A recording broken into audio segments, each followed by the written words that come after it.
The nurse will wash her hands and dry with a paper towel, then assemble supplies on a clean, dry surface.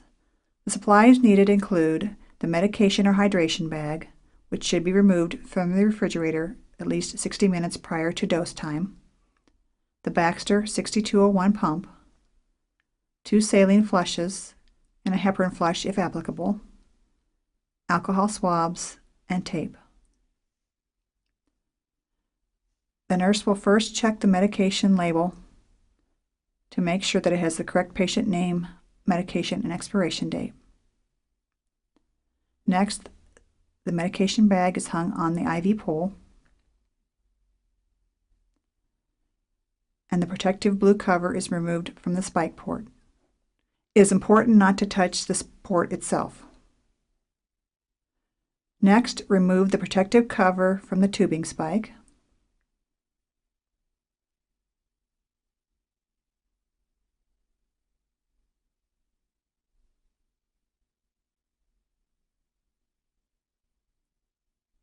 And make sure the clamp is closed on the tubing at this time. This is done by rolling the white roller to the bottom of the blue guide. Without touching the spike itself, insert the spike into the port on the hydration bag using a twisting motion. It's often helpful to pull down on the port to make sure you don't spike through the side of the injection port. Once it's secure, gently squeeze the drip chamber just below the spike until the chamber is approximately 1/3 full of fluid.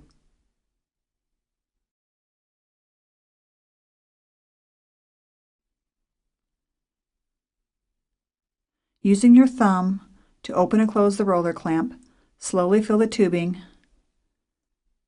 stopping just past any Y sites or any filters in the tubing. Hold these devices inverted and tap air bubbles loose, then proceed with filling the tubing until a drop of fluid appears at the end of the tubing. It is important to remove all the air from the Y sites in the filter if applicable, as these tend to cause the pump to alarm quite frequently as they are released during the infusion.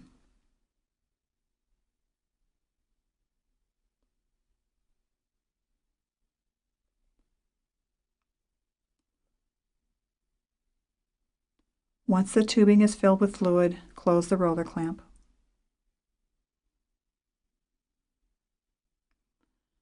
Next, open the door on the pump by pressing on the top of the door latch, then raising the latch to the horizontal position. Press the right side of the orange safety clamp to the open position. Insert the dark blue slide clamp on the tubing into the open slit just below the orange safety clamp. This will only fit in one way. Working from the bottom up, press the tubing into the channel that's between the orange lines on the pump, exiting in the upper right-hand corner. Close the pump door. If resistance is met, check to see if the tubing is loaded correctly. You will hear a click when the pump tubing is loaded in the proper manner. Open the roller clamp completely and observe for any free flow of fluid in the IV drip chamber. If this is noted, close the roller clamp, open the pump door, and reload the tubing. If you continue to note free flow into the drip chamber, obtain another tubing and prime again. It is now time to program the pump. Press the gold on-off key to turn the pump on. Press the primary rate key. Enter the prescribed flow rate by pressing the corresponding numbered keypads. For example, for 200 milliliters per hour, enter 200. The numbers you enter should replace the dashes on the pump screen. This would indicate that our primary rate is 200 milliliters per hour. Press the primary VTBI, which is the volume to be infused, key. Enter the prescribed infusion volume by pressing the corresponding numbered keypads. For example, for a 100 ml volume, enter 100. For 1,000 ml volume, enter 1 with 3 zeros. The numbers you entered should replace the dashes on the pump screen. The volume to be infused is 100 milliliters. If applicable, clear the volume from the previous infusion by pressing the Clear Total Volume key. Next, we will start the infusion. Cleanse the threaded end of the needleless injection cap with 3 alcohol swabs, wiping for 1 full minute.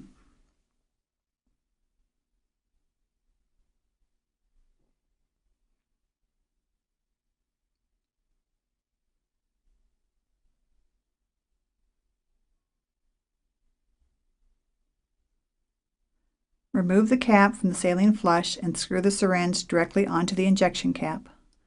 Insert the contents of the flush using the push-pause technique and stopping at the last 1/2 cc of fluid. Next, remove the protective end cap on the pump tubing. Screw the pump tubing directly onto the injection cap.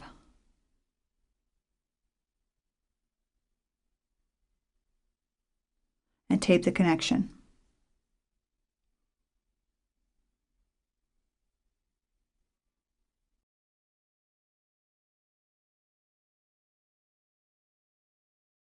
Release all clamps on the pump tubing and on the IV access device. Press the green primary start key to start the infusion. When the infusion is complete, wash your hands and then press the stop button. Press the gold on-off key to turn the pump off. Then close the roller clamp on the tubing. Unscrew the pump tubing from the injection cap. If the tubing is to be reused for the next dose, you may place a sterile red cap on the end of the tubing. Otherwise, it may be discarded. Using 3 new alcohol swabs, wiping for 1 full minute, cleanse the needleless injection cap.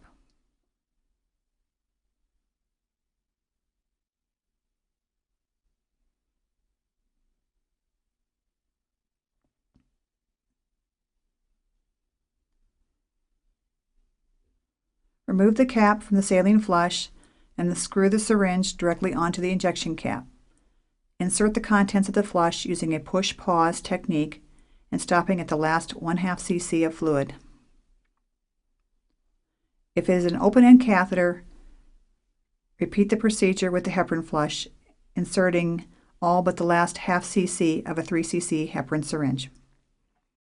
The tubing may be used for 24 hours. If you are done with the tubing and removing it from the pump, press the door handle open.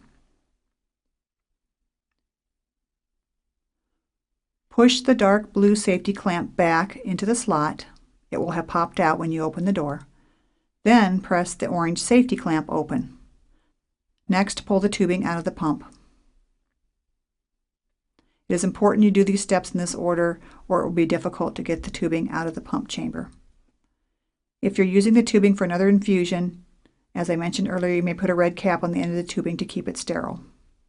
If you're done with the tubing, discard it into the wastebasket unless otherwise directed. This concludes the procedure for the volumetric pump.